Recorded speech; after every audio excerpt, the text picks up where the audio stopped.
Nosso São Brás, o médico protetor das gargantas, possa nos ajudar e nos proteger nesse dia 13. E a partir de agora, você confere os principais destaques do Balanço Geral. Olha o que você vai ver na edição de hoje. Tragédia na estrada. 4 vítimas, entre elas uma criança de menos de 2 anos. Os socorristas alertam: não respeitar as leis de trânsito e deixar de usar os itens de segurança são as principais causas de mortes nas rodovias. Já já os detalhes desse grave acidente para você, com informação de todas as vítimas e ainda condenado jovem que participou da morte de um homem em Marialva. A vítima foi espancada até a morte em junho de 2020. Você vai saber em detalhes como foi o julgamento de ontem, que terminou com a condenação de um dos acusados. E ainda, assinada a ordem de serviço para o começo das obras de restauração e duplicação da PR-317 entre Iguaraçu e Maringá. Já já todos os detalhes da presença do governador do estado aqui na nossa região. O Balanço Geral destaca também o projeto de lei que autoriza a Prefeitura a fazer o repasse para a empresa do transporte coletivo, a TCCC, de 25 milhões de reais por ano.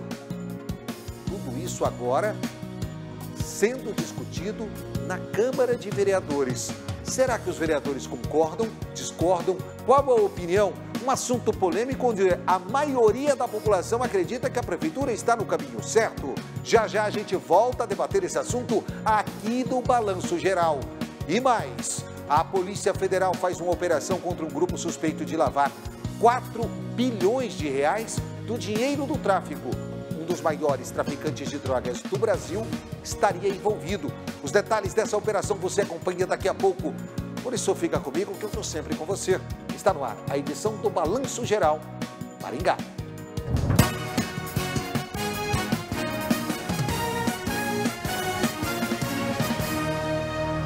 Legal, estamos juntos a partir de agora com o nosso Balanço Geral Maringá. Obrigado pelo carinho da sua audiência, da sua companhia. Eu sou Nader Kalil. Lembrando sempre, nessas 2 semanas estarei aqui junto com você, trazendo as informações de os demais repórteres do Grupo RIC, já que o nosso querido Salsicha está aproveitando um período de descanso merecido. Afinal, trabalha bastante, se dedica muito a ajudar a população e merece também um momento com a família. Por isso, Salsicha, fica tranquilo, toca a ficha aí, descansa que aqui a gente segue o baile, toca o fluxo e seguimos em frente com a companhia dos nossos telespectadores que participam conosco através do Facebook, do WhatsApp, também do nosso Instagram, do Balanço Geral, no nosso YouTube. Estamos transmitindo ao vivo. Você interage conosco, manda sua mensagem, a gente está sempre lendo ali todos os comentários e no Facebook também. A participação sua é acompanhada de perto e você pode assistir sem gastar do seu plano de dados, tá bom?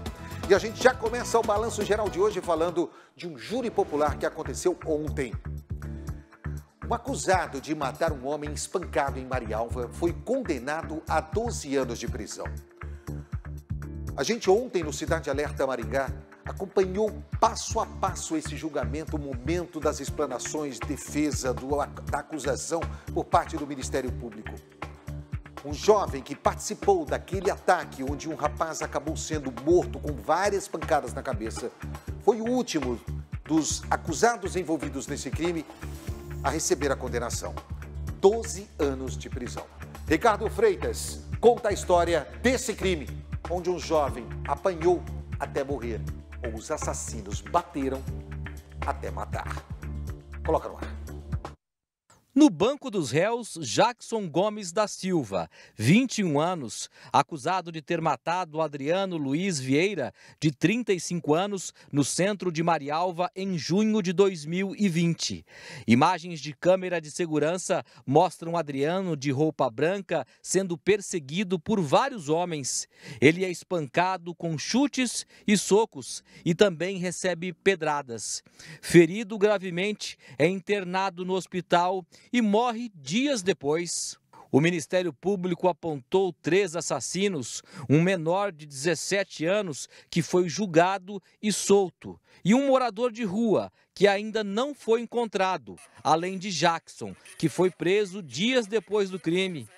Ele falou durante o julgamento e se defendeu das acusações. Não corri, não fugi, assumi o que eu fiz, eu agredi sim, mas eu não matei ninguém.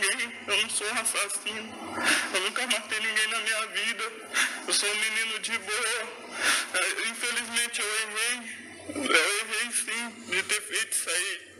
Mas eu prometo que não tem como eu assumir uma morte que eu não fiz.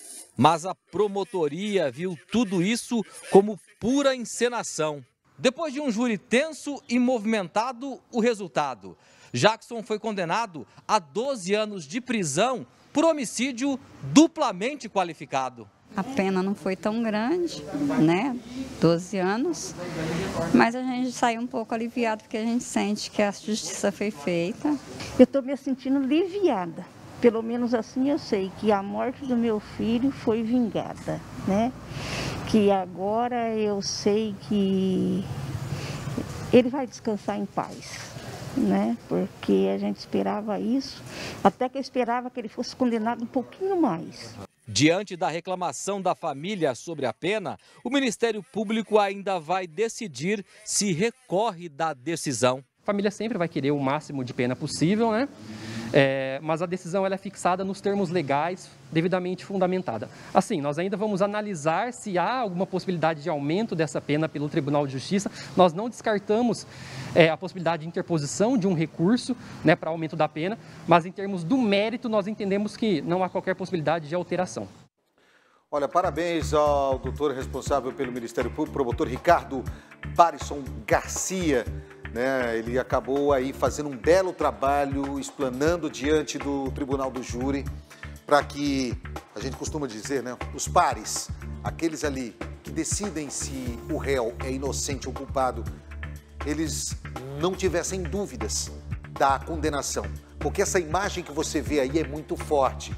A imagem que você vê aí é a imagem de uma crueldade, de uma covardia, a imagem de criminosos e que não podemos deixar e passar a mão na cabeça.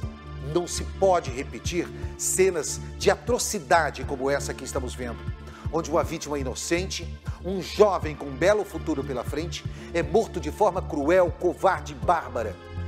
Para se ter uma ideia, durante a explanação do promotor de justiça, doutor Ricardo, e nós que acompanhamos ontem à tarde, toda a explanação, todos os ferimentos que vitimaram esse jovem que você viu ali, que acabou sendo assassinado, foram na cabeça.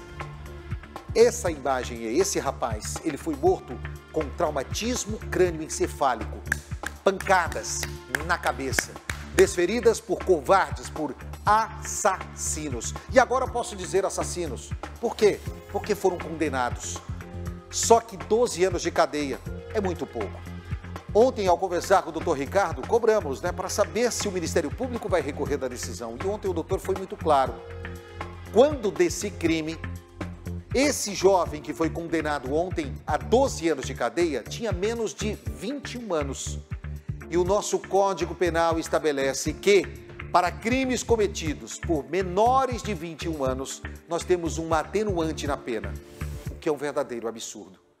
Por isso, quando a gente cobra de você, para que você preste atenção em quem que você vai votar, porque os legisladores, ou seja, os deputados, os senadores que você vai eleger, eles são responsáveis por mudar essas leis. Nós temos que mudar esse conceito, porque a partir dos 18 anos você já pode dirigir. A partir dos 18 anos você é obrigado a votar.